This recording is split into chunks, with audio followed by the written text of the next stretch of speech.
ஒரு சிறிய கிராமத்தில் மீனா என்ற அம்மாவும் அவளுடைய மகன் கார்த்திக்கும் வாழ்ந்தார்கள். ஒரு நாள் கார்த்திக்குக்கு திடீரென வயிற்றுப்போக்கு ஏற்பட்டது. அம்மா உடனே கவலையடைந்தாள். வீட்டில் இருந்த பாட்டி, பயப்படாதே, உப்பு சர்க்கரை கலந்த நீர் குடிக்கவை, அது உடலை காக்கும் என்றாள். மீனா அந்த நீரை செய்து கார்த்திக்குக்கு கொடுத்தாள். சிறிது நேரத்தில் அவன் கொஞ்சம் சுகமாக இருந்தான். அடுத்த நாள் அவனுக்கு காய்ச்சல் வந்தது. அம்மா அவனை ஓய்வெடுக்க செய்து அதிகமாக தண்ணீர் குடிக்க வைத்தாள். சில நாட்களுக்கு பிறகு கார்த்திக் விளையாடும்போது கீழே விழுந்து காயமடைந்தான். மீனா அந்த காயத்தை சுத்தமான நீரால் கழுவி சுத்தமான துணியால் கட்டினாள்.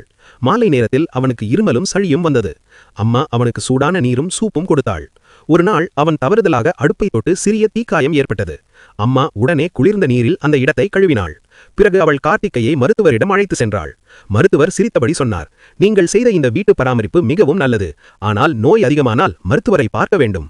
அப்போது மீனா உணர்ந்தாள், சில நல்ல வீட்டு மருந்துகள் நம்மை காக்கும். ஆனால் சரியான நேரத்தில் மருத்துவரின் சிகிச்சையும் அவசியம். இதுவே நல்ல ஆரோக்கியத்தின் உண்மையான வழி.